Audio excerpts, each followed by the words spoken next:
ഇന്നല്ലെങ്കിൽ നാളെ അച്ചടിച്ച് വിൽക്കുന്ന എല്ലാം പൂട്ടിപ്പോകും.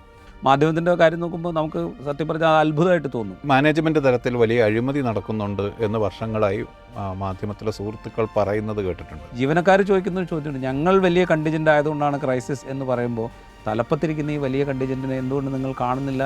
മുസ്ലിം സമുദായത്തിനകത്ത് മാധ്യമം ഉണ്ടാക്കിയത് യഥാർത്ഥത്തിൽ ജമാഅത്തിൻ്റെ ഒരു രാഷ്ട്രീയ അജണ്ടയാണ്. ഇതൊരു ക്രൈസിസിലാണ് എന്നുള്ളൊരു ഫീലൊന്നും നമുക്കൊന്നും ഉണ്ടായിരുന്നില്ല. താലിബാനെ മുക്തകണ്ഠം പ്രശംസിച്ച് രംഗത്ത് വന്ന പത്രമാണ് മാധ്യമം. യഥാർത്ഥത്തിൽ അത് പൊളിറ്റിക്കൽ ഇസ്ലാമിൻ്റെ വേർഷനായിരുന്നു.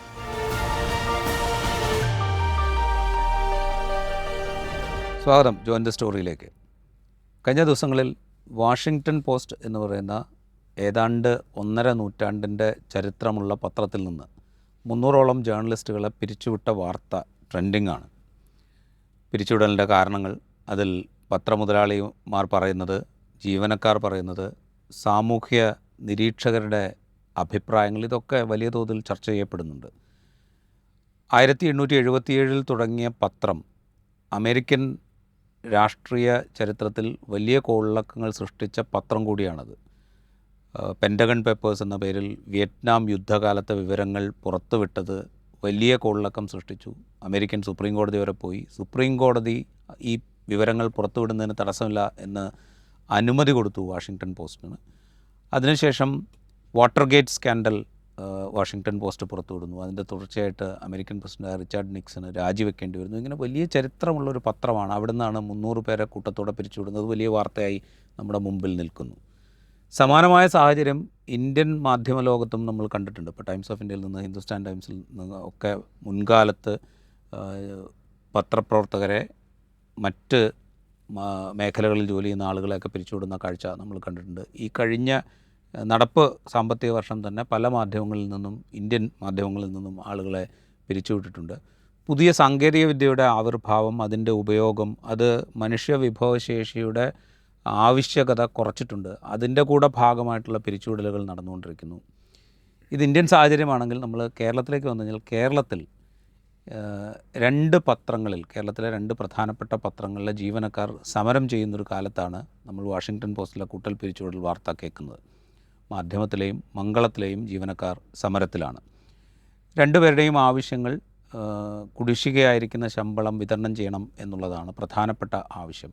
അതിനിടയിൽ മാധ്യമത്തിൽ കൂട്ടത്തോടെ ആളുകൾ രാജിവെച്ചിറങ്ങുന്ന ഒരു കാഴ്ചയും കണ്ടു. ഏതാണ്ട് 100-ലധികം ജീവനക്കാർ അവിടെ നിന്ന് രാജിവെച്ച് ഇറങ്ങിയിട്ടുണ്ട് എന്നാണ് പുറത്തു വരുന്ന വിവരം. അവരിൽ പലരും സാമൂഹ്യ മാധ്യമങ്ങളിൽ അവരുടേതായ വിശദീകരണം നൽകുകയോ മാനേജ്മെൻറ്റിൻ്റെ പിടിപ്പുകേടിനെക്കുറിച്ച് സൂചിപ്പിക്കുകയോ ഒക്കെ ചെയ്യുന്നുണ്ട്. മാനേജ്മെൻ്റ് ആകട്ടെ അവരുടെ പിടിപ്പുകേടല്ല, പുതിയ സാഹചര്യത്തിൽ ഇത്രയും ആളുകളെ ഉൾക്കൊള്ളാൻ അവർക്ക് സാധിക്കില്ല, അത്രയും ആളുകളെ ഉൾപ്പെടുത്തിക്കൊണ്ട് ഈ സ്ഥാപനം നടത്തിക്കൊണ്ടുപോകുക പ്രയാസമാണ്, അതുകൊണ്ടാണ് ജീവനക്കാർക്ക് ആനുകൂല്യങ്ങൾ കൈപ്പറ്റി പിരിഞ്ഞു പോകാനുള്ളൊരു അവസരം ഒരുക്കിയത് എന്ന് വിശദീകരിക്കുകയും ചെയ്യുന്നു. ഈ സാഹചര്യമാണ് നമ്മൾ സംസാരിക്കുന്നത്. ബഷീർ, നമുക്ക് വാഷിങ്ടൺ പോസ്റ്റിൽ നിന്ന് തുടങ്ങാം. ഈ പുതിയ കാലത്ത് ടെലിവിഷൻ വന്നു, ടെലിവിഷന് ശേഷം ഡിജിറ്റൽ മാധ്യമങ്ങൾ വന്നു. ഇപ്പോൾ എല്ലാം കൈവിരൽ തുമ്പിൽ വാർത്തകൾ എത്തുന്നൊരു ലോകത്ത് പത്രങ്ങളുടെ ഭാവി എന്ത് എന്നുള്ള ചോദ്യം ഒരുപക്ഷെ കുറേ കാലം മുമ്പേ തന്നെ ഉയർന്നതാണ്. ആ ചോദ്യത്തിന് ഒരു ഉത്തരം നൽകുന്നതാണോ ഇപ്പോൾ ഈ കണ്ടുവരുന്ന സംഗതികളൊക്കെ? വാഷിങ്ടൺ പോസ്റ്റിലെ പിരിച്ചുവിടലാണെങ്കിലും ഇന്ത്യയിൽ നടന്നുകൊണ്ടിരിക്കുന്ന സംഗതികളാണെങ്കിലും കേരളത്തിൽ നമ്മൾ കാണുന്നതാണെങ്കിലും. തീർച്ചയായും വാഷിങ്ടൺ പോസ്റ്റിലെ കാര്യം ഇവിടെ സോഷ്യൽ മീഡിയയിൽ ട്രെൻഡിങ് ആവുന്നത് ശശി തരൂരിൻ്റെ മകൻ ഇഷാൻ തരൂർ അടക്കമുള്ളവരാണ് പിരിച്ചുവിടപ്പെട്ടത് എന്ന മട്ടിലാണ്. ഒരുപക്ഷെ ഇഷാൻ തരൂർ ആ ലിസ്റ്റിൽ ഉണ്ടായിരുന്നില്ലെങ്കിൽ ഇത്ര വലിയ സോഷ്യൽ മീഡിയ പ്രാധാന്യം അതിന് കിട്ടുമായിരുന്നു എന്ന് എനിക്ക് തോന്നുന്നില്ല. കാരണം വാഷിങ്ടൺ പോസ്റ്റിലെ ഒരു ഒറ്റപ്പെട്ട സംഭവമല്ല. പല പല മാധ്യമ സ്ഥാപനങ്ങളിൽ പല പല ന്യൂസ് പേപ്പറുകൾ പിരിച്ചുവിടുന്നുണ്ട്, ന്യൂസ് പേപ്പറുകൾ തന്നെ ഇല്ലാതാകുന്നുണ്ട്. 2000 ആണ്ട് മുതൽ ഇങ്ങോട്ടെടുത്താൽ ലോകത്തുടനീളം അച്ചടി മാധ്യമങ്ങൾ ഇല്ലാതാവുകയോ സ്വയം പിരിഞ്ഞു പോവുകയോ പ്രസിദ്ധീകരണം നിർത്തുകയോ, പ്രസിദ്ധീകരണം താൽക്കാലികമായി നിർത്തുകയോ, അതിൻ്റെ കോപ്പി കുറയ്ക്കുകയോ, അങ്ങനെ പലതരത്തിലുള്ള അതിൻ്റെ ഭാഗമായി ജീവനക്കാരെ പിരിച്ചുവിടുകയോ ജീവനക്കാർ രാജിവെച്ച് പോവുകയോ ചെയ്യുന്ന സാഹചര്യം ഉണ്ട്. യഥാർത്ഥത്തിൽ ന്യൂസ് പേപ്പർ ഡെത്ത് വാച്ച് എന്ന ഒരു സംഘടന തന്നെ ലോകത്ത് ഉണ്ടായിട്ടുണ്ട്. അവരുടെ കണക്കനുസരിച്ച് അടുത്ത 1000 ദിവസത്തിനകം ലോകത്തെ പകുതിയിലധികം പത്രങ്ങൾ പൂട്ടിപ്പോകും എന്നാണ്. ഇനി അങ്ങോട്ടുള്ള 1000 ദിവസം കൊണ്ട് ലോകത്ത് നിലവിലുള്ള പത്രങ്ങളിൽ പകുതിയോളം എണ്ണം പൂട്ടിപ്പോകും എന്ന 1000 ദിവസം എന്ന് പറയുമ്പോൾ 3 വർഷം എന്നാണെങ്കിൽ നമുക്ക് പറയാം. 3 വർഷം. ഈ കാലയളവ് മതി ലോകത്തെ പകുതി പത്രങ്ങൾ പൂട്ടിപ്പോകാൻ എന്നതാണ്. ലോകത്ത് വലിയ വലിയ പത്രങ്ങൾ അതിൻ്റെ പ്രിൻറ്റിങ് അവസാനിപ്പിച്ച് ഡിജിറ്റലിലേക്ക് മാറിക്കഴിഞ്ഞു. ഇപ്പോൾ ഉദാഹരണത്തിന് ദ ക്രിസ്ത്യൻ സയൻസ് മോണിറ്റർ എന്നൊരു പത്രം ഉണ്ടായിരുന്നു. അമേരിക്കയിലെ ജെസ്യൂട്ട് ഫാദേഴ്സ് തുടങ്ങിയ ഈ CS മോണിറ്ററിൻ്റെ ഒരു പ്രത്യേകത ലോകത്തെ ഏറ്റവും വലിയ എത്തിക്കൽ കോഡ് നിലനിന്ന ഒരു പത്രമായിരുന്നു അത്. അതായത് ഓരോ കുഞ്ഞു കാര്യങ്ങളിലും ശ്രദ്ധിക്കുന്ന, നിങ്ങൾ ഒരു പാരഗ്രാഫ് വാർത്ത അതിൽ കൊടുക്കുകയാണെങ്കിൽ ആ വാർത്തയ്ക്ക് വേണ്ടി നിങ്ങൾ യാത്ര ചെയ്തതിൻ്റെ മുഴുവൻ ബില്ലും അത് ഒറിജിനലാണ്, അത് മറ്റൊരാളുടെ സഹായമില്ലാതെ യാത്ര ചെയ്തതാണ് എന്ന് തെളിയിക്കുന്നതുൾപ്പെടെയുള്ള അങ്ങേയറ്റം എത്തിക്കൽ ഒരു പെരുമാറ്റ സംഹിതയുടെ കാര്യത്തിൽ, ധാർമ്മിക സംഹിതയുടെ കാര്യത്തിൽ വലിയ പിടിവാശി ഉണ്ടായിരുന്നൊരു പത്രമായിരുന്നു Christian Science Monitor. Christian Science Monitor പ്രസിദ്ധീകരണം നിർത്തിയിട്ട് കാലങ്ങളായി, അതിൻ്റെ പ്രിൻ്റ് നിർത്തിയിട്ട്. അങ്ങനെ മിക്കവാറും ഇപ്പോൾ ഉദാഹരണത്തിന് നമുക്ക് ന്യൂയോർക്ക് ടൈംസിൻ്റെ, അമേരിക്കയിലെ അല്ലെങ്കിൽ ലോകത്തെ തന്നെ ഏറ്റവും വലിയ പത്രം എന്നിപ്പോഴും പറയാവുന്ന ന്യൂയോർക്ക് ടൈംസിൻ്റെ കാര്യമെടുത്താൽ 1993 ന്യൂയോർക്ക് ടൈംസിന് അതിൻ്റെ ഏറ്റവും ഉയർന്ന പ്രിൻ്റ് ഓർഡർ ഉണ്ടായിരുന്നത്. ഏതാണ്ട് ഞായറാഴ്ചകളിൽ 17 ലക്ഷം കോപ്പി, അല്ലാത്ത ദിവസങ്ങളിൽ 15 ലക്ഷം കോപ്പി. എന്നാലും അത് കേരളത്തിലെ മലയാള മനോരമയേക്കാൾ താഴെയായിരുന്നു. പക്ഷേ ലോകത്തെ ഏറ്റവും വലിയ പത്രം ന്യൂയോർക്ക് ടൈംസാണ്. അവിടെ നിന്ന് കുറഞ്ഞ് 2025 5.7 ലക്ഷമായി അത് ചുരുങ്ങി. 17 ലക്ഷത്തിൽ നിന്ന് 5 ലക്ഷത്തിന് മേലെ ആയി അത് ചുരുങ്ങി. എന്നാൽ ഇതിന് പാരലലായി മറ്റൊരു ട്രാൻസ്ഫോർമേഷൻ നടക്കുന്നുണ്ട്. ഇപ്പോൾ ന്യൂയോർക്ക് ടൈംസ് 2011 മുതലാണ് ഡിജിറ്റൽ സബ്സ്ക്രിപ്ഷൻ വ്യാപിപ്പിക്കുന്നത്. അന്നത് 4 ലക്ഷത്തിൽ തുടങ്ങി ഇപ്പോഴത് എത്തി നിൽക്കുന്നത് 1,18,00,000 ഏറ്റവും ഒടുവിലത്തെ കണക്കനുസരിച്ച്. എന്ന് പറഞ്ഞാൽ 12 മില്യൺ സബ്സ്ക്രൈബേഴ്സിനടുത്ത് എത്തുന്നു. അപ്പോൾ വാർത്ത മരിക്കുകയോ അല്ലെങ്കിൽ വാർത്തകൾക്ക് ജനങ്ങൾ ഇല്ലാതാവുകയോ ഒന്നുമല്ല ചെയ്യുന്നത്. അച്ചടി മാധ്യമം എന്ന സങ്കേതം അവസാനിക്കുകയാണ്. അതാണ് ആ മേഖലയിൽ സംഭവിക്കുന്നത് അതാണ്. പത്രങ്ങൾ കാട്ടിൽ കിടക്കുന്ന തടി വെട്ടി നഗരത്തിൽ കൊണ്ടുവന്ന് പൾപ്പാക്കി അത് പേപ്പറാക്കി മാറ്റി ആ പേപ്പർ ന്യൂസ് പേപ്പർ ഓഫീസുകളിലെ പ്രിൻറ്റിലേക്ക് എത്തിച്ച്, പ്രിൻറ്റിങ് പ്രസ്സിലേക്ക് എത്തിച്ച് അവിടെ നിന്ന് അതുപയോഗിച്ച് പത്രം അച്ചടിച്ച് പിന്നൊരു വണ്ടിയിൽ കയറ്റി ഗ്രാമങ്ങളിലേക്ക് തിരിച്ചു കൊണ്ടുപോയി രാവിലകളിൽ പത്രമെടുത്ത് വായിക്കേണ്ട അവസ്ഥ ലോകത്തിനിയില്ല. മറ്റ് സങ്കേതങ്ങൾ വന്നു കഴിഞ്ഞു. നമ്മുടെ കൈത്തുമ്പിൽ, നമ്മളുടെ വിരലിൽ, നമ്മളുടെ കയ്യിലുള്ള ഫോണിൽ ഈ വാർത്ത ഒരു അച്ചടി മാധ്യമത്തിന് എത്തിക്കാൻ പറ്റുന്നതിൻ്റെ ഒരു 24 മണിക്കൂർ മുമ്പെങ്കിലും എത്തിക്കാവുന്ന സാഹചര്യം വന്നു. ഇനി അതിനുവേണ്ടി കാട്ടിലെ തടി വെട്ടേണ്ടതില്ല. ആ കാലം കഴിഞ്ഞു എന്ന് തെളിയിക്കപ്പെട്ട് കഴിഞ്ഞു. ഇനി അതിൻ്റെ മുകളിൽ വാശി പിടിക്കാതിരിക്കുക എന്നതാണ് ശരി എന്നാണ് എനിക്ക് തോന്നുന്നത്. ഇന്നല്ലെങ്കിൽ നാളെ അച്ചടിച്ച് വിൽക്കുന്ന എല്ലാം പൂട്ടിപ്പോകും. അത് പറയുമ്പോൾ ഈ പുതിയ ട്രാൻസ്ഫോർമേഷനിലേക്ക്, അതായത് പുതിയ ആധുനിക സാങ്കേതികവിദ്യയുടെ വരവോടുകൂടെ നമ്മുടെ കൈവിരൽ തുമ്പിലേക്ക് വാർത്ത എത്തുന്ന, അത് സംഭവിച്ചു, ഒരു വാർത്ത അറിഞ്ഞാൽ അധികം വൈകാതെ എത്തിക്കുന്നൊരു സംവിധാനം നിലവിൽ വന്നു കഴിഞ്ഞു.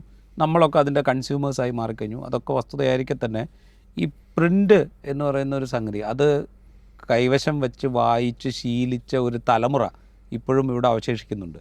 അവർക്ക് ഇതുമായിട്ട് ഒരു വൈകാരികമായ അടുപ്പമുണ്ടാവും. ആ അടുപ്പം നിലനിൽക്കുന്നിടത്തോളം കാലം ഈ പറയുന്ന പത്രങ്ങൾ എന്ന് പറയുന്ന വൈകാരികതയുടെ പേരിൽ അത് കുറച്ച് കാലം കൂടി നിലനിൽക്കും. അച്ചടി മാധ്യമം ഇന്ന് നിർത്തണം എന്നല്ല ഞാൻ പറയുന്നത്. ആ ട്രാൻസ്ഫോർമേഷൻ സംഭവിക്കുകയാണ്. ഇപ്പോൾ ഞാൻ ദിവസം 5 പത്രം സബ്സ്ക്രൈബ് ചെയ്ത് വായിക്കുന്ന ആളാണ്. രാജീവും വായിക്കുന്നുണ്ടാവും ഏതാണ്ട് പത്രങ്ങൾ അത്രയും. പക്ഷേ എൻ്റെയോ രാജീവിൻ്റെയോ മക്കൾ പത്രം വായിക്കും എന്ന് കരുതാൻ പറ്റില്ല. അവരൊരു കാരണവശാലും പത്രം വായിക്കില്ല. പത്രം അവരുടെ തലമുറയുടെ സങ്കേതമല്ല. ആ കാലം അവസാനിച്ചു കഴിഞ്ഞു.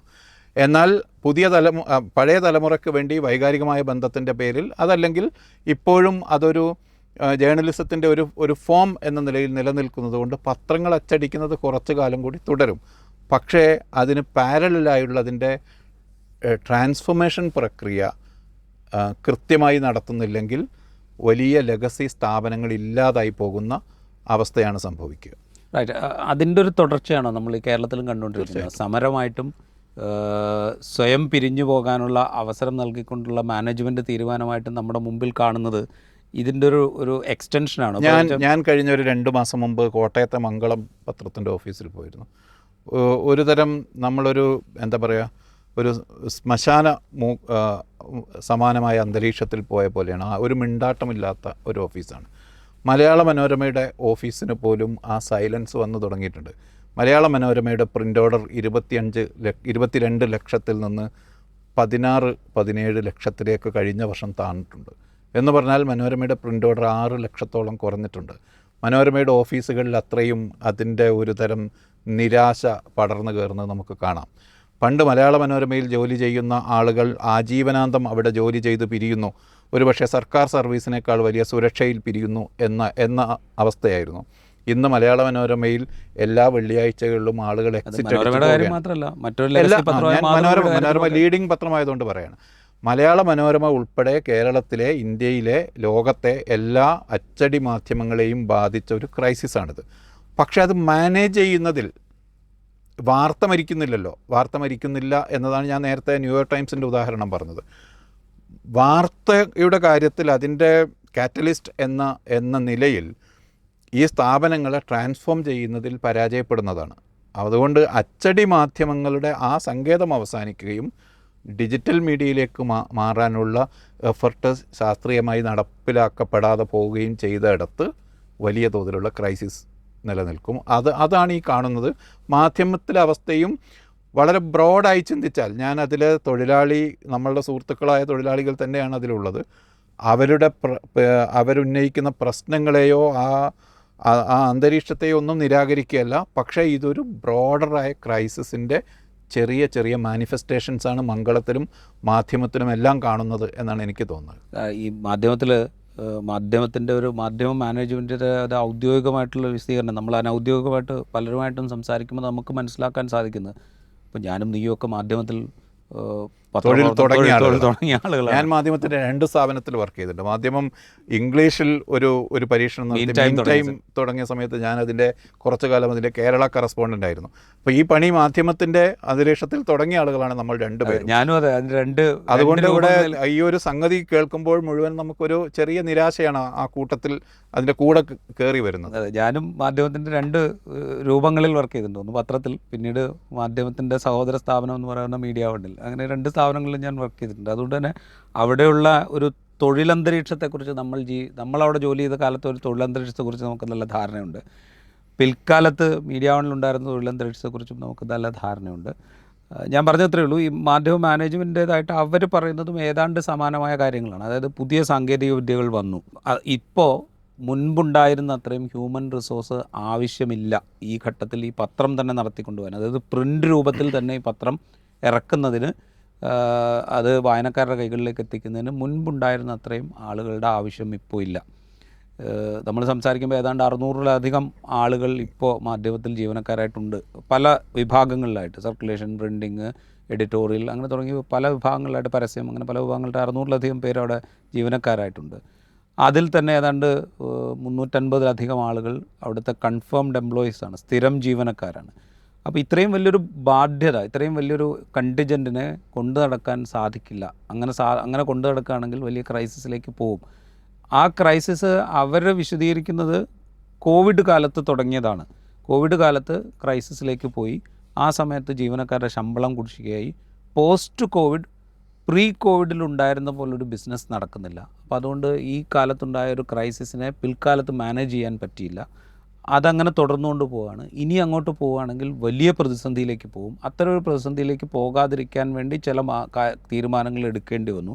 അതിൻ്റെ ഭാഗമായിട്ട് ജീവനക്കാരോട് പറഞ്ഞു, നിങ്ങൾ സ്വയം രാജിവെച്ച് പോവുകയാണെങ്കിൽ നിങ്ങൾക്ക് തരാനുള്ള ആനുകൂല്യങ്ങൾ എന്ന് പറഞ്ഞാൽ സ്റ്റാറ്റ്യൂട്ടറി ആയിട്ടുള്ള ആനുകൂല്യങ്ങളാണ്. ഇപ്പോൾ നിശ്ചിത കാലയളവ് ജോലി ചെയ്ത ആളുകൾക്കുള്ള ഗ്രാറ്റുവിറ്റി, അവർക്ക് പ്രൊവിഡൻറ്റ് ഫണ്ട് ഉണ്ടെങ്കിൽ അത്തരം കാര്യങ്ങളൊക്കെ അവെയിൽ ചെയ്തുകൊണ്ട് ഇപ്പോൾ നിങ്ങൾക്ക് പോകാം എന്നൊരു ഓഫർ മുന്നോട്ട് വെച്ചു. അത് പലരും അവെയിൽ ചെയ്യാൻ തയ്യാറായി. അങ്ങനെയാണ് ഇപ്പോൾ നേരത്തെ പറഞ്ഞ 100-ലധികം പേര് അവിടെ നിന്ന് രാജിവെച്ചിറങ്ങി എന്നുള്ള വിവരങ്ങൾ വരുന്നത്. അതൊരു ഭാഗത്തുണ്ട്. അപ്പോൾ ഇത് നേരത്തെ ബഷീർ പറഞ്ഞ ക്രൈസിസ്, അതായത് ആഗോളതലത്തിൽ തന്നെ പത്രം എന്ന് പറയുന്ന മാധ്യമങ്ങൾ നേരിടുന്ന ഒരു ക്രൈസിസിൻ്റെ ഭാഗമായിട്ട് എടുക്കുന്നൊരു തീരുമാനം എന്ന് പറയാം. ഇപ്പുറത്ത് ജീവനക്കാർ മുന്നോട്ട് വയ്ക്കുന്നത് നമുക്ക് സോഷ്യൽ മീഡിയയിലൊക്കെ കണ്ടു കഴിഞ്ഞാൽ അറിയാമല്ലോ, പല മുൻ ജീവനക്കാരും എക്സിസ്റ്റിംഗ് ജീവനക്കാരും പല കാര്യങ്ങളും പറയുന്നുണ്ട്. ഇത് നടത്തിപ്പിലെ കെടുകാര്യസ്ഥത കൊണ്ടാണ് ഇത്രയും വലിയൊരു ക്രൈസിസിലേക്ക് മാധ്യമം എത്തിപ്പോയത്. മാധ്യമത്തിന് ഇങ്ങനെ ഒരു വലിയ ക്രൈസിസിലേക്ക് എത്തേണ്ട യാതൊരു സാഹചര്യവും ഉണ്ടായിരുന്നില്ല എന്നുള്ള ആർഗ്യുമെൻറ്റും മുന്നോട്ട് വയ്ക്കുന്നുണ്ട്. അപ്പോൾ ഇതിപ്പോൾ നമ്മൾ ഈ വാഷിങ്ടൺ പോസ്റ്റിൻ്റെ കാര്യത്തിൽ പറഞ്ഞാലും ഇതേപോലുള്ള ആർഗ്യുമെൻറ്റ്സ് അവിടെയും ഉയരുന്നുണ്ട്. അതായത് ഈ പറയുന്ന ക്രൈസിസ് എന്ന് പറയുന്നത് മാനേജ്മെൻറ്റിൻ്റെ സൃഷ്ടി മാത്രമാണ് എന്നൊരു ആർഗ്യുമെൻറ്റ് വാഷിങ്ടൺ പോസ്റ്റിൻ്റെ ചരിത്രവും ഇതുമൊക്കെ പറഞ്ഞുകൊണ്ട് പറയുന്ന ആളുകൾ പറയുന്നുണ്ട്. നമ്മൾ അത് വിടുക, കാരണം നമുക്കത് അത്ര അറിവില്ലാത്തൊരു കാര്യമാണ്. ഇവിടെ പക്ഷേ നമ്മളുടെ മുമ്പിൽ രണ്ട് ഭാഗത്തു നിന്നായിട്ട് ആളുകളുടെ വിശദീകരണങ്ങൾ വരുന്നുണ്ട്. ഇതിനെ എങ്ങനെയാണ് നമ്മൾ യോജിപ്പിക്കുക? അതായത് ഇതൊരു ക്രൈസിസ് ആണ് എന്നൊരു ഭാഗത്ത് പറയുന്നു, ഇപ്പുറത്ത് ഇതൊരു കെടുകാര്യസ്ഥതയുടെ ഭാഗമായിട്ടാണ് ഇത് പറയുക നടക്കുന്നതെന്ന് പറയും. ഇതിനെ രണ്ടൊരു യോജിപ്പിച്ച് പോകാൻ പറ്റും. ഇതിലെ ഈ കെടുകാര്യസ്ഥതയുടെ ഭാഗം ഞാനതിനെക്കുറിച്ച് അന്വേഷിക്കുക, എനിക്കതിനെക്കുറിച്ചൊരു കൃത്യതയോ ഇല്ല. ഒരു മാനേജ്മെൻറ്റ് തലത്തിൽ വലിയ അഴിമതി നടക്കുന്നുണ്ട് എന്ന് വർഷങ്ങളായി മാധ്യമത്തിലെ സുഹൃത്തുക്കൾ പറയുന്നത് കേട്ടിട്ടുണ്ട്. ഒരു തരത്തിലുള്ള മാനേജ്മെൻറ്റ് സംവിധാനവും ഇല്ലാതെയാണ് അത് പ്രവർത്തിക്കുന്നത് എന്ന്.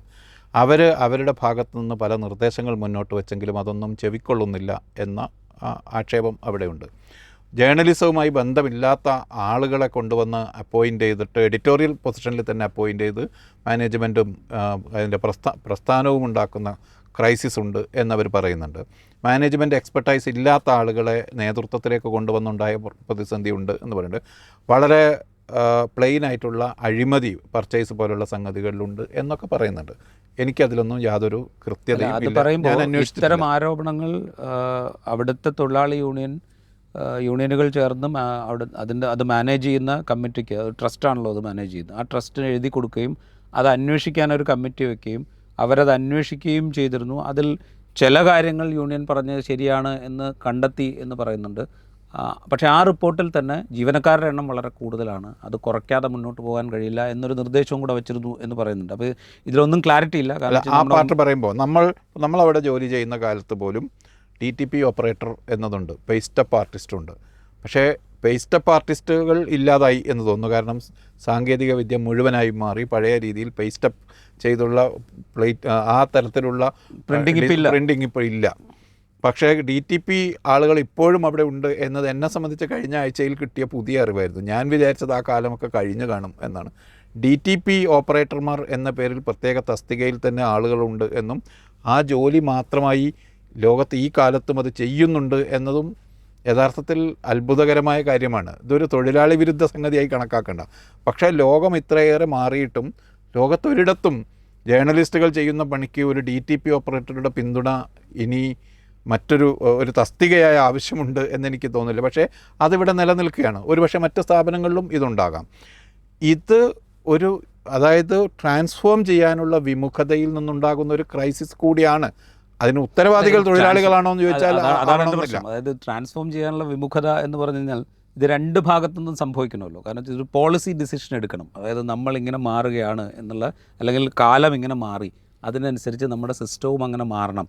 അതിന് പാകത്തിന് നമ്മളുടെ തൊഴിലന്തരീക്ഷത്തിൽ വരുത്തേണ്ട ക്രമീകരണങ്ങൾ എന്തൊക്കെയാണ് എന്ന ആലോചന നേരത്തെ നടക്കണമല്ലോ. എന്നിട്ട് വേണമല്ലോ ഇത് ട്രാൻസ്ഫോർമേഷനിലേക്ക് വരാൻ. അപ്പോഴാണല്ലോ ഈ തൊഴിലാളികളുടെ ഭാഗത്തുനിന്നും അതിനോട് ഏത് വിധത്തിലാണ് റിയാക്ഷൻ ഉണ്ടാവുക എന്ന് മനസ്സിലാവുകയും അത് നടന്നു പോവുകയും ചെയ്യുക. അത്ര ഒരു ആലോചന ഇക്കാലയളവിൽ നടന്നില്ല എന്ന് നമ്മൾ കരുതണോ? എനിക്ക് മാധ്യമത്തിൻ്റെ കാര്യം നോക്കുമ്പോൾ നമുക്ക് സത്യം പറഞ്ഞാൽ അത് അത്ഭുതമായിട്ട് തോന്നും. കാരണം അത് അവിടെ നടന്നില്ല എന്ന് വിചാരിക്കാൻ പറ്റില്ല എന്നെനിക്ക് തോന്നുന്നു. കാരണം അത്രയും പ്രൊഫഷണലി മാനേജ്ഡാണ് ആ സ്ഥാപനം എന്നാണ് പുറത്തുനിന്ന് നോക്കുമ്പോൾ നമുക്ക് തോന്നുക.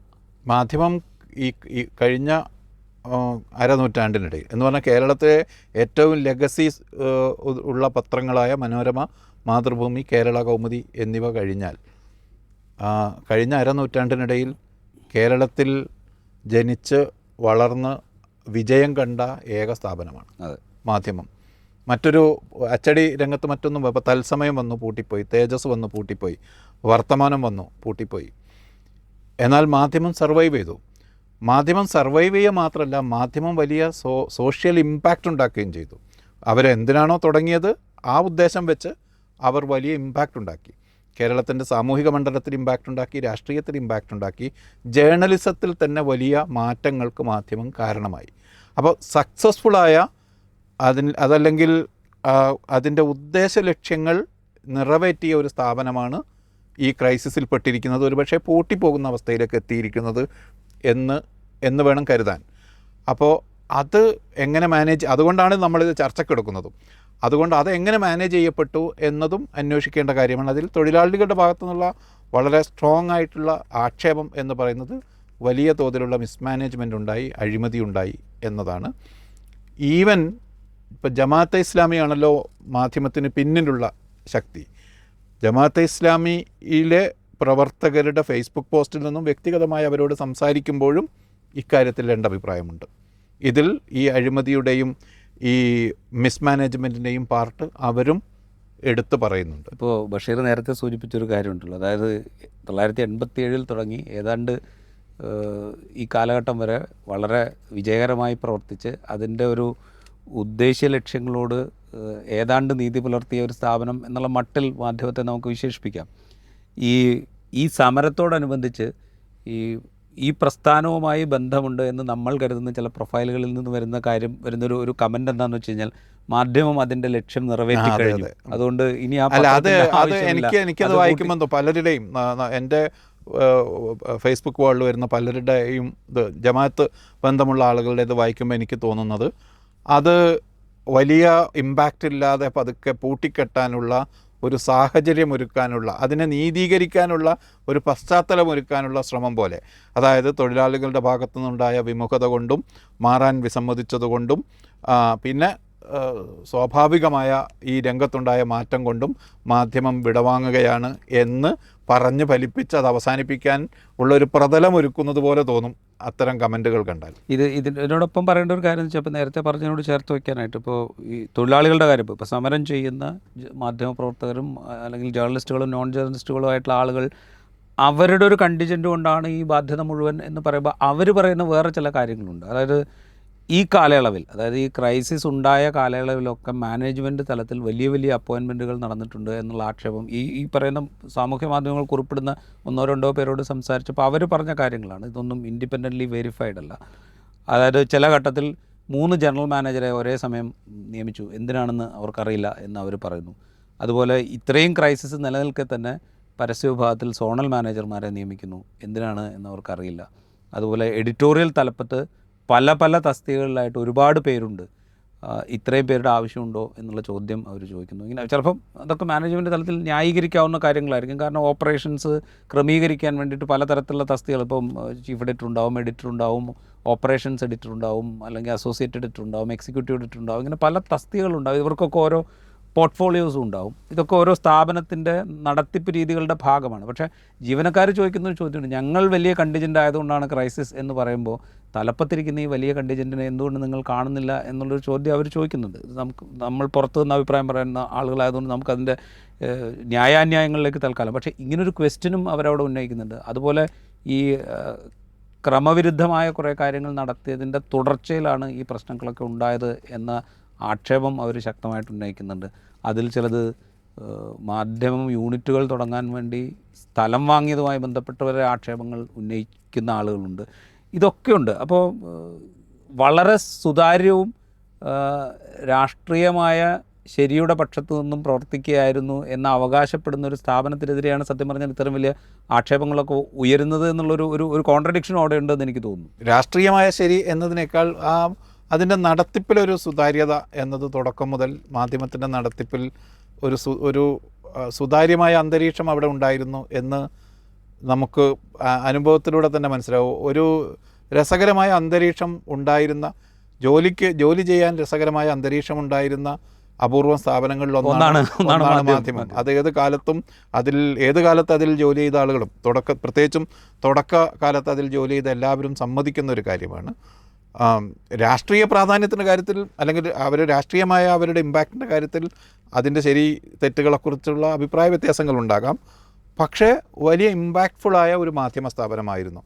അതിൽ തന്നെ കേരളത്തിലെ പല മറ്റ് മാധ്യമ സ്ഥാപനങ്ങൾ അവഗണിച്ച് കളഞ്ഞ പല പ്രശ്നങ്ങളും ഉയർത്തിക്കൊണ്ടുവരുന്നതിൽ മാധ്യമം വലിയ പങ്ക് വഹിച്ചിട്ടുണ്ടായിരുന്നു. സാമൂഹ്യ പ്രശ്നങ്ങൾ മാത്രമല്ല, അവഗണിച്ച് പല വിഭാഗങ്ങളെയും മെയിൻ സ്ട്രീം മാധ്യമങ്ങൾക്ക് എടുക്കേണ്ടി വരുന്നൊരു സാഹചര്യം ഉണ്ടാക്കുന്നതിൽ മാധ്യമം വിജയിച്ചിട്ടുണ്ട്. ഉദാഹരണത്തിന് ഇപ്പോൾ മുസ്ലിം വാർത്തകളുടെ കാര്യത്തിൽ തന്നെ മുസ്ലിം മേഖലയിൽ നിന്നുള്ള അല്ലെങ്കിൽ മുസ്ലിം സമുദായ സംഘടനകളുമായി ബന്ധപ്പെട്ട വാർത്തകൾക്ക് മാധ്യമത്തിന് മുമ്പ് കിട്ടിയിരുന്ന പ്രാധാന്യമല്ല മാധ്യമം എമേർജ് ചെയ്ത് വന്നതിന് ശേഷം കിട്ടുന്നത്. ഒരു തലത്തിൽ അത് മുസ്ലിം സമൂഹത്തിൻ്റെ ജീവിതാന്തരീക്ഷത്തെ മാധ്യമങ്ങളിലേക്ക് കൊണ്ടുവരുന്നതിൽ, മാധ്യമത്തിൽ മാത്രമല്ല മറ്റ് പത്രങ്ങളിലേക്കും കൂടി കൊണ്ടുവരുന്നതിൽ പത്രം ഒരു വലിയ പങ്ക് വഹിച്ചിട്ടുണ്ട് എന്നാണ് എനിക്ക് തോന്നുന്നത്. എനിക്ക് ഒരുപാട് അഭിപ്രായ വ്യത്യാസങ്ങൾ മാധ്യമവുമായി ബന്ധപ്പെട്ട് വേറെ ഉണ്ട്. പക്ഷേ കേരളത്തിലെ മുസ്ലിം സമൂഹവുമായി ബന്ധപ്പെട്ട വാർത്തകൾക്ക് ഒരു പ്രാതിനിധ്യം മറ്റ് സ്ഥാപനങ്ങളിൽ കൂടി കിട്ടുന്നതിൽ മാധ്യമത്തിൻ്റെ വരവ് കാരണമായി എന്നാണ് ഞാൻ വിശ്വസിക്കുന്നത്. മുസ്ലിം സമൂഹം മാത്രമല്ല എന്ന് എനിക്ക് തോന്നുന്നു. രാജീവ് നേരത്തെ പറഞ്ഞ മറ്റു ഒരുപാട് മറ്റ് മേഖലകളിൽ അത് എന്തിനു അഡ്രസ്സ് ചെയ്തു എന്നുള്ള കാര്യത്തിന് പിൽക്കാലത്ത് വേറെ ചില വ്യാഖ്യാനങ്ങൾ വന്നിട്ടുമുണ്ട്. പക്ഷേ അത്രയും കാലം ഒരു മെയിൻ സ്ട്രീം മാധ്യമ സ്പേസിൽ വളരെ പിന്നോക്കം പോയിരുന്ന ചില പ്രശ്നങ്ങളെ മുന്നോക്കം കൊണ്ടുവരുന്നതിന് മുൻപേജുകളിലേക്കൊക്കെ മാറ്റുന്നതിൽ മാധ്യമം വലിയ പങ്ക് വഹിച്ചിട്ടുണ്ട്. ഇപ്പോൾ ആദിവാസി ഭൂമി പ്രശ്നമാണെങ്കിലും മറ്റ് പിന്നാക്ക വിഭാഗങ്ങളുടെ പ്രശ്നമാണെങ്കിലും. ഇപ്പോൾ ഒരു ഉദാഹരണം പറഞ്ഞു കഴിഞ്ഞാൽ, നരേന്ദ്രൻ കമ്മീഷൻ നിയോഗിക്കപ്പെടുന്നതിലേക്ക് നയിച്ച ഈ അവസര അട്ടിമറി എന്ന് പറയുന്ന ഒരു സംഗതിയെ ഒരു പ്രധാന വിഷയമായി ഉയർത്തിക്കാട്ടി കൊണ്ടുവരുന്നതിൽ മാധ്യമം വലിയ പങ്ക് വഹിച്ചിട്ടുണ്ട്. ഓഫ് കോഴ്സ് കേരളാമതിയാണ് ഒരുപക്ഷെ മാധ്യമത്തെക്കാൾ കൂടുതൽ പങ്കുവച്ചിരുന്നത്, പക്ഷേ മാധ്യമവും അതിൽ വലിയ പങ്കുവച്ചിട്ടുണ്ട്. അപ്പോൾ ഇങ്ങനെയുള്ള പല വിഷയങ്ങളിലും അവരുടേതായ ഒരു കോൺട്രിബ്യൂഷൻ നടത്തുന്നുണ്ട്. ഇപ്പോൾ ഈ അടുത്ത കാലത്ത് തന്നെ SIRമായി ബന്ധപ്പെട്ട് കേരളത്തിൽ ഒരു പക്ഷേ കേരളത്തിലെ വോട്ടർ പട്ടികയെ അട്ടിമറിക്കാൻ വരെ കാരണമായേക്കാവുന്ന അന്തരീക്ഷത്തെ റിപ്പോർട്ട് ചെയ്യുന്നതിൽ വേറൊരു പത്രവും ഒരു ശ്രദ്ധയും ചെലുത്തിയിട്ടില്ല. മാധ്യമത്തിൽ പക്ഷേ കൺസിസ്റ്റൻ്റായി അതുമായി ബന്ധപ്പെട്ട വാർത്തകൾ വരുന്നുണ്ടായിരുന്നു. അങ്ങനെയുള്ള ഉള്ളടക്കത്തിൻ്റെ കാര്യത്തിൽ അത്തരത്തിലുള്ള ജേർണലിസ്റ്റിക്കായ പല അച്ചീവ്മെൻറ്റ്സും മാധ്യമം നടത്തിയിട്ടുണ്ട് ഇതിനു മുമ്പ്. ഈ പല അച്ചീവ്മെൻറ്റ്സ് എന്ന് പറയുമ്പോൾ എനിക്ക് നമ്മൾ ഈ പത്രം വായിച്ചു തുടങ്ങുന്ന ഒരു കാലഘട്ടവും പത്രപ്രവർത്തകനാവുന്നൊരു കാലഘട്ടവും വെച്ച് നമ്മൾ താരതമ്യം ചെയ്ത് നോക്കുമ്പോൾ കേരളത്തിന് പുറത്തുള്ള വാർത്തകൾ, ഇന്ത്യക്ക് പുറത്തുള്ള വാർത്തകൾ, ഇതിനൊക്കെ അതൊക്കെ അതിൻ്റേതായ ഒരു ഗ്രാവിറ്റിയോടുകൂടെ റിപ്പോർട്ട് ചെയ്ത് തുടങ്ങുകയും അതൊക്കെ ആളുകളെ കുറച്ചുകൂടെ ഗൗരവത്തിൽ അറിയിക്കേണ്ടതാണ് എന്നുള്ളൊരു തോന്നലുണ്ടാക്കുകയൊക്കെ ചെയ്യുന്നതിൽ വലിയ പങ്ക് വഹിച്ചിട്ടുണ്ട്. അത് ടെക്നിക്കലായി എന്ന് ഞാൻ പറയും. അത് രാഷ്ട്രീയമായി എനിക്ക് ഈ ഒരു പോയിന്റിൽ എനിക്ക് രാജീവിൻ്റെ അഭിപ്രായമല്ല ഉള്ളത്. ലോക വാർത്തകളെ മലയാളികൾക്ക് കുറേ കൂടി പ്രിയങ്കരമാക്കുന്നതിൽ മാധ്യമത്തിൻ്റെ ഗ്ലോബൽ കവറേജ് കാരണമായി എന്ന് പറയാം. ദേശീയ വാർത്തകളുടെ ഒരു പ്രത്യേക പരിപ്രേക്ഷ്യത്തിലുള്ള ഉള്ളടക്കത്തെ മലയാളത്തിലേക്ക് എത്തിക്കുന്നതിൽ മാധ്യമത്തിൻ്റെ കവറേജ് കാരണമായി എന്ന് പറയാം. എന്നാൽ മാധ്യമത്തിൻ്റെ തുടക്കം മുതലുള്ള ഒരു കാര്യം, മുസ്ലിം സമുദായ വാർത്തകൾക്ക് മറ്റു പത്രങ്ങളിൽ ഇടം കിട്ടാൻ കാരണമായി മാധ്യമം എന്ന് പറയുമ്പോൾ തന്നെ മുസ്ലിം സമുദായത്തിനകത്ത് മാധ്യമം ഉണ്ടാക്കിയത് യഥാർത്ഥത്തിൽ ജമാഅത്തിൻ്റെ ഒരു രാഷ്ട്രീയ അജണ്ടയാണ് എന്ന പരാതി അല്ലെങ്കിൽ ആക്ഷേപമുള്ള ഒരാളാണ് ഞാൻ. മാധ്യമത്തിൻ്റെ തുടക്കകാലം മാധ്യമം ക്ലച്ച് പിടിക്കുന്നത് തന്നെ യഥാർത്ഥത്തിൽ ഭഗൽപൂർ കലാപവുമായി ബന്ധപ്പെട്ട ഒരു വാർത്ത അബ്ദുള്ളയൊക്കെ ഇവിടുന്ന് അങ്ങോട്ട് പോയി എന്നാണ് എനിക്ക് തോന്നുന്നത്. ഏതായാലും ഭഗൽപൂർ കലാപത്തിൻ്റെ ഒരു റിപ്പോർട്ട് വലിയ തോതിൽ 1-ാം പേജിൽ കൊടുത്തിട്ടാണ് മാധ്യമം ഇവിടെ പതുക്കെ ക്ലച്ച് പിടിച്ചു വരുന്നത്. അതിനുശേഷം VP സിംഗിൻ്റെ പ്രശ്നമുണ്ടല്ലോ, VP സിംഗ് കോൺഗ്രസിൽ നിന്ന് വിട്ട് സ്വയം എമേർജ് ചെയ്തു വരുന്ന ആ ഘട്ടത്തിൽ വലിയ തോതിലുള്ള കോൺഗ്രസ് വിരുദ്ധ അന്തരീക്ഷം ഇവിടെ ഉണ്ടാക്കുന്നതിൽ മാധ്യമം വലിയ പങ്ക് വഹിച്ചു. അതിൽ മുസ്ലിം ലീഗിനെ കോൺഗ്രസിൽ നിന്ന് അടർത്തുക എന്നതായിരുന്നു. ഒരു ഘട്ടത്തിൽ അത് വിജയിച്ചു. ബാബറി മസ്ജിദ് തകർക്കലുമായി ബന്ധപ്പെട്ട ആ സംഭവത്തിന് ശേഷം ആദ്യം വന്നത് ഒറ്റപ്പാലത്തല്ലേ, അതോ ഗുരുവായൂർ ഒറ്റപ്പാലമാണ് ഒന്നിച്ച്. അതിന് പാഠം 1 ഗുരുവായൂർ എന്നാണ്, പാഠം 2 ഒറ്റപ്പാലം. ഇതായിരുന്നു മാധ്യമത്തിൻ്റെ എഡിറ്റോറിയൽ പേജിലെ ലേഖനത്തിൻ്റെ തലക്കെട്ട്. അതായത് കോൺഗ്രസിൽ നിന്ന് മുസ്ലിം സമൂഹത്തെ അകറ്റുക എന്നതായിരുന്നു ഒരജണ്ട. കോൺഗ്രസിനെയും മുസ്ലിം ലീഗിനെയും തെറ്റിക്കുക എന്നതായിരുന്നു രണ്ടാമത്തെ അജണ്ട.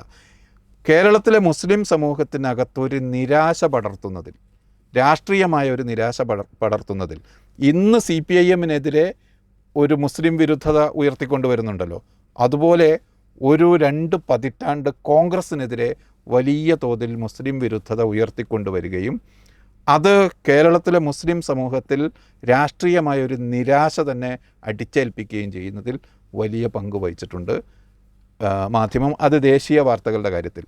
അന്താരാഷ്ട്ര വാർത്തകളുടെ കാര്യത്തിൽ രാജീവ് നേരത്തെ പറഞ്ഞ അഭിപ്രായത്തോടും എനിക്ക് യോജിപ്പില്ല. ഇപ്പം 1996 ഈ അഫ്ഗാനിസ്ഥാനിൽ നജീബുള്ളയെ തൂക്കിലേറ്റുന്നത്. ആ ദിവസം ഞാൻ മാധ്യമത്തിൻ്റെ കൊച്ചി ഓഫീസിലെ ട്രെയിനിയാണ്. കോഴിക്കോട്ട് നിന്ന് വന്ന പത്രത്തിൻ്റെ പേജ് പ്രിൻറ്റിംഗ് പ്രസ്സിലേക്ക് എടുത്തു കൊടുക്കുന്നത്, അതിൻ്റെ പ്ലേറ്റ് എടുത്തു കൊടുത്തത് ഞാനാണ്, എനിക്ക് ഓർമ്മയുണ്ട്. അതിൻ്റെ 1-ാം പേജിൽ, ഞാനിതൊരിക്കൽ ഫേസ്ബുക്കിൽ എഴുതിയതാണ്, അതിൻ്റെ 1-ാം പേജിൽ ഉണ്ടായിരുന്നത് ഒരു വിസ്മയമായി താലിബാൻ പട എന്നായിരുന്നു. വിസ്മയമായി താലിബാൻ പട എന്ന്.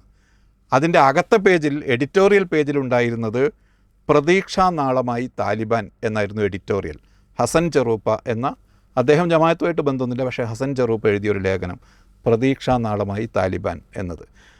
അപ്പോൾ താലിബാൻ ഇവിടെ വന്ന ഘട്ടത്തിൽ താലിബാനെ മുക്തകണ്ഠം പ്രശംസിച്ച് രംഗത്ത് വന്ന പത്രമാണ് മാധ്യമം. ആ തരത്തിലായിരുന്നു അവരുടെ ഗ്ലോബൽ കവറേജ്. ലോകവാർത്തകളുടെ ആ തരത്തിൽ കൂടിയായിരുന്നു അവരുടെ ലോകവാർത്തകളുടെ ഒരു ഇസ്ലാമിസ്റ്റ് പരിപ്രേക്ഷ്യമാണ് അവർ ഇവിടെ കൊടുത്തത്. ലോകവാർത്ത എന്ന് പറയുമ്പോൾ അതൊരു പ്ലെയിൻ വാർത്തയായിട്ടല്ല, വാർത്തകളുടെ ഒരു ഇസ്ലാമിസ്റ്റ് വേർഷൻ, ഒരു കമ്മ്യൂണിസ്റ്റ് വിരുദ്ധ വേർഷനും ഒരു മുതലാളിത്ത വിരുദ്ധ വേർഷനും, രണ്ടും കൂടി ചേർത്താണ് കൊടുത്തത്. രണ്ടുമുണ്ട്. അതിൽ സാമ്രാജ്യത്വ വിരുദ്ധമായൊരു വേർഷനുണ്ട്, അതേസമയം കമ്മ്യൂണിസ്റ്റ് വിരുദ്ധമായൊരു വേർഷനുണ്ട്.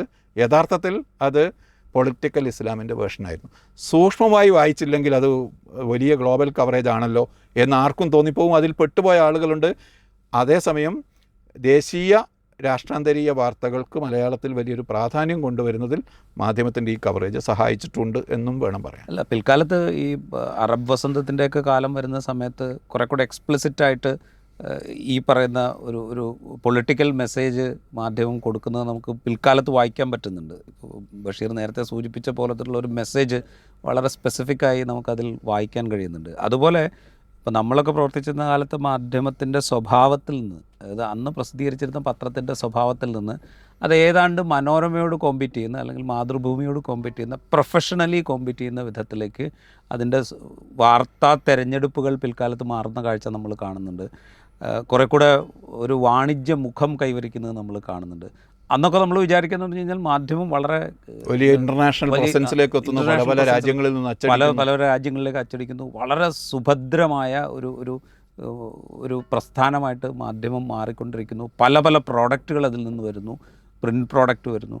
അപ്പോൾ അത്രയും സുഭദ്രമായ ഒരു സംവിധാനമാണ് എന്നാണ് നമ്മൾ അക്കാലത്തൊക്കെ വിചാരിച്ചിരുന്നത്. ഈവൻ ഞാൻ മീഡിയ വണ്ണിൽ നിന്ന് ഇറങ്ങുന്ന ഘട്ടത്തിൽ പോലും ഇതൊരു ക്രൈസിസിലാണ് എന്നുള്ളൊരു ഫീലൊന്നും നമുക്കൊന്നും ഉണ്ടായിരുന്നില്ല. ഓഫ് കോഴ്സ് അന്നും ഈ ശമ്പളം വിതരണത്തെക്കുറിച്ചുള്ള ചെറിയ പരാതികളൊക്കെ ഉണ്ടെങ്കിൽ പോലും ഇതൊരു വലിയ ക്രൈസിസിലേക്കാണ് എന്നുള്ളൊരു ഇത്രയും വലിയൊരു കൂട്ടമായ പിരിഞ്ഞുപോക്ക് അവിടെ ഉണ്ടാവും എന്നുള്ളൊരു പ്രതീക്ഷയൊന്നും, അല്ലെങ്കിൽ അങ്ങനെ ഒരു ആശങ്കയൊന്നും അവിടെ ഒന്നും നിലനിന്നിരുന്നില്ല. ഇത് വളരെ പെട്ടെന്നാണ് ഈ ഒരു എന്താ പറയുക, ഒരു 1-2 വർഷം കൊണ്ടാണ് ഈ ഒരു തിങ്കിങ് പാറ്റേണിലേക്ക് ഈ മാനേജ്മെൻ്റ് എത്തിയത് എന്നെനിക്ക് തോന്നുന്നു. അവിടെയും ഈ പറയുന്ന ഒരു മാറ്റം, ഇത് പ്രിൻറ്റിൻ്റെ കാലം ഏതാണ്ട് അവസാനിക്കാറായിരിക്കുന്നു. ഇനി നമ്മൾ പുതിയൊരു കാലഘട്ടത്തിലേക്കാണ് മാറേണ്ടതെന്ന് തോന്നൽ മാധ്യമ മാനേജ്മെൻറ്റ് നേരത്തെ ഉണ്ടായിരുന്നു തോന്നുന്നു. അവർ ഡിജിറ്റലിൽ നേരത്തെ തന്നെ പ്രവേശിച്ചിട്ടുണ്ട്. ഡിജിറ്റലിൽ മറ്റ് പ്രോഡക്റ്റുകൾ ഡെവലപ്പ് ചെയ്യാൻ അവർ ശ്രമിച്ചിട്ടുണ്ട്. അപ്പോൾ അവർക്ക് തന്നെ സ്വന്തമായ ഡിജിറ്റൽ സ്റ്റുഡിയോ അവർ രൂപകൽപ്പന ചെയ്യാൻ ശ്രമിച്ചിട്ടുണ്ട്. ഈ പണിയൊക്കെ പാരലലി അവിടെ നടക്കുന്നുണ്ടായിരുന്നു. അപ്പോൾ ഇതും രണ്ടും കൂടെ ഒത്തുപോകുന്നില്ല എന്നാണ് എനിക്ക് തോന്നുന്നത്. കാരണം നേരത്തെ മുതൽ തന്നെ ഈ ആലോചനകൾ അവിടെ നടക്കുന്നുണ്ട്. ഇത് പുതിയ കാലത്തേക്കാണ് നമ്മൾ പോകുന്നത്, അതിനനുസരിച്ച് നമ്മൾ ഡിസൈൻ ചെയ്യപ്പെടണം.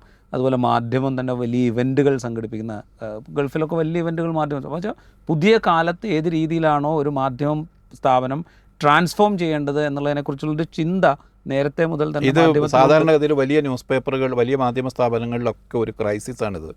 യഥാർത്ഥത്തിൽ ഞാൻ നേരത്തെ ന്യൂയോർക്ക് ടൈംസിൻ്റെ കാര്യം പറഞ്ഞില്ല. 2011 ന്യൂയോർക്ക് ടൈംസ് ഡിജിറ്റലിലേക്ക് മാറണമോ വേണ്ടയോ എന്നതിനെ ചൊല്ലി വലിയ തർക്കം നടന്നു.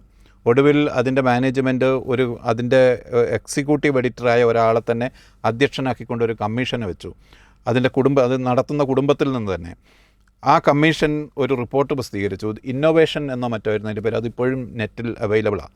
അതവർ കുറേ കാലം മാനേജ്മെൻറ്റ് മൂടി വെച്ചു. അതിൽ ഉടലോടെ ഡിജിറ്റലിലേക്ക് മാറണം എന്ന നിർദ്ദേശമായിരുന്നു. ന്യൂയോർക്ക് ടൈംസ് ഭാവിയിൽ അറിയപ്പെടുന്നത് one of the internet media company which also publishing A print news paper. ഇതായിരിക്കും ന്യൂയോർക്ക് ടൈംസിൻ്റെ അവസ്ഥ ഭാവിയിൽ എന്ന് പറഞ്ഞുകൊണ്ടുള്ള ഒരു റിപ്പോർട്ട് കൊടുത്തു. അത് കുറേ കാലം മാനേജ്മെൻറ്റ് മൂടി വെച്ചു. ഒടുവിൽ അദ്ദേഹം തന്നെ ഇതെടുത്തിട്ട് പബ്ലിക് ഡൊമൈനിലേക്ക് ഇട്ടു. അങ്ങനെ വലിയ ചർച്ചയാക്കിയിട്ടാണ് ഈ ന്യൂയോർക്ക് ടൈംസ് ഡിജിറ്റലിലേക്ക് മാറിയത്. മലയാള മനോരമയുടെ കാര്യമെടുത്താൽ, മനോരമ രാജീവിനൊക്കെ ഓർമ്മയുണ്ടാകും, തുടക്കത്തിൽ അതിൻ്റെ ഡിജിറ്റൽ ട്രാൻസ്ഫോർമേഷൻ ഭയങ്കര പതുക്കെയും പേടിച്ചുമായിരുന്നു. ഫേസ്ബുക്കിൽ നിന്ന് ആളുകൾ ചർച്ചയ്ക്ക് വന്നപ്പോൾ ഞങ്ങളെപ്പോലെ ഒരു മാധ്യമ സ്ഥാപനം മാത്രമാണ് എന്ന് മനോരമക്കാർ പറഞ്ഞു എന്നാണ്. യൂണിക്കോഡ് ഏർപ്പെടുത്തിയത് ഇവിടുത്തെ ചെറുകിട വെബ്സൈറ്റുകൾ പോലും യൂണിക്കോഡ് ഏർപ്പെടുത്തിയതിന് ശേഷമാണ് മനോരമ ഏർപ്പെടുത്തിയത്. പല രാജ്യങ്ങളിലും മനോരമയുടെ വെബ്സൈറ്റ് തുറന്നാൽ റോമൻ ലിപിയിലായിരുന്നു അന്ന് വാർത്ത വായിക്കാൻ പറ്റുക. ഇങ്ങനെ ഒരു വിമുഖത എല്ലാ മാധ്യമ സ്ഥാപനങ്ങൾക്കും ഡിജിറ്റലിലേക്ക് മാറുന്നതിനെ ചൊല്ലി ഉണ്ട്. അത് മാധ്യമത്തിനെയും ബാധിച്ചിട്ടുണ്ടാകണം. ഡിജിറ്റലിലേക്ക് മാറുക എന്നാൽ അടിമുടി മാറുക എന്ന് തന്നെയാണ് അർത്ഥം. അല്ലാതെ അതിൻ്റെ പകുതി മാറ്റം എന്നത് സാധ്യമല്ല. ആ ഒരു ക്രൈസിസ് അവിടെയും സംഭവിച്ചിട്ടുണ്ടാകും. റൈറ്റ്.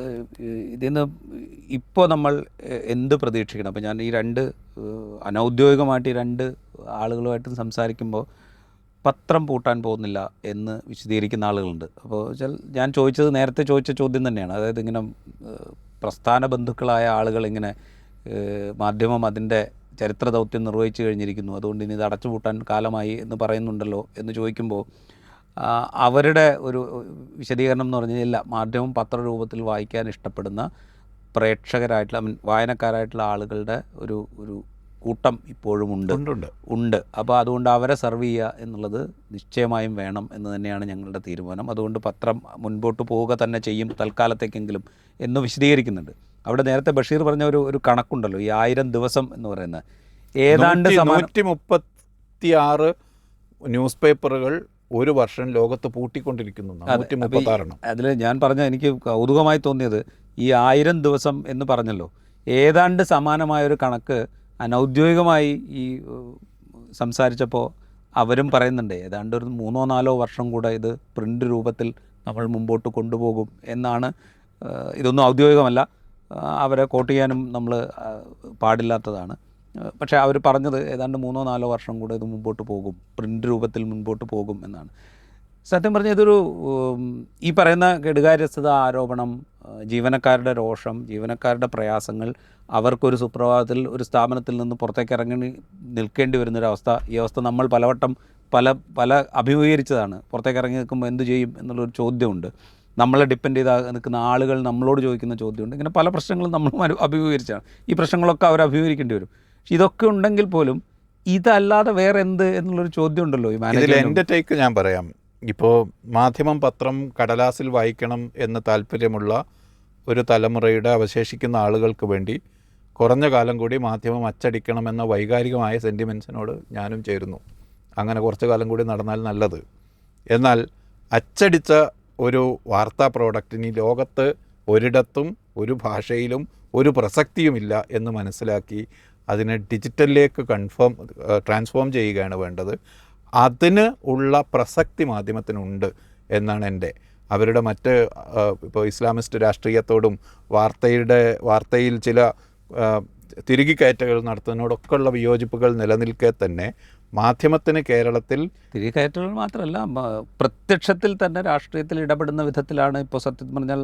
അതൊക്കെ നമ്മളുടെ വ്യക്തിപരമായ വിയോജിപ്പുകളാണല്ലോ. പക്ഷേ ഒരു മാധ്യമ സ്ഥാപനം എന്ന നിലയിൽ ജേർണലിസ്റ്റിക്കലി നിലനിൽക്കാനുള്ള റെലവൻസ് ഉള്ള ഒരു സ്ഥാപനമാണത്. അതങ്ങനെ നിലനിൽക്കട്ടെ എന്നാണ് എൻ്റെ ആഗ്രഹം. റൈറ്റ്. എന്തായാലും നമ്മൾ ഈ വാഷിങ്ടൺ പോസ്റ്റിൽ തുടങ്ങി നമ്മൾ ഏറ്റവും കൂടുതൽ ഫോക്കസ് ചെയ്തത് മാധ്യമത്തിലാണ്. മാധ്യമത്തിൽ ഫോക്കസ് ചെയ്യാനുള്ള പർട്ടിക്കുലർ ആയിട്ടുള്ള ഒരു കാരണം എന്ന് വെച്ചാൽ നമ്മളുടെ സൊസൈറ്റിയുടെ മുമ്പിൽ നമ്മളുടെ ചുറ്റുവട്ടത്ത് നടന്നുകൊണ്ടിരിക്കുന്ന ഒരു സംഭവം എന്നുള്ള നിലയിലും അതിനോട് വലിയ തോതിലുള്ള റിയാക്ഷൻ രണ്ട് ഭാഗത്തു നിന്നും ഉണ്ടാകുന്നു എന്നുള്ളത് കൊണ്ടുമാണ്. അതിനുപരി കേരളത്തിലെ അച്ചടി മാധ്യമങ്ങളുടെ ഒരു ഭാവിയെക്കുറിച്ചുള്ള വലിയ ചോദ്യത്തിന് മുന്നിൽ ഒരു പക്ഷേ യുക്തിസഹമായ ഒരു തീരുമാനത്തിലേക്ക് പോകുന്നുണ്ട് മാധ്യമം എന്ന് വേണമെങ്കിൽ നമുക്ക് പറയുകയും ചെയ്യാം. അത് പുതിയ രൂപത്തിലും നിലനിൽക്കേണ്ടതിൻ്റെ ഒരു ആവശ്യകത കൂടി ചൂണ്ടിക്കാണിക്കുകയും ചെയ്യണം. അതുകൊണ്ടാണ് ഇതിൽ കൂടുതൽ സമയം മാധ്യമത്തിന് വേണ്ടി സ്പെൻഡ് ചെയ്യപ്പെട്ടത്. എന്തായിരിക്കും വരും ദിവസങ്ങളിൽ ഈ വാഷിങ്ടൺ പോസ്റ്റ് മുതൽ മാധ്യമം വരെയുള്ള അച്ചടി മാധ്യമങ്ങളുടെ ഭാഗത്ത് സംഭവിച്ചുകൊണ്ടിരിക്കുക എന്നുള്ളത് നമുക്ക് കൗതുകത്തോടുകൂടി തന്നെ കാത്തിരുന്ന് കാണാം. ഈ എപ്പിസോഡ് ഇവിടെ പൂർത്തിയാവുന്നു. മറ്റെപ്പിസോഡുമായി വീണ്ടും കാണാം.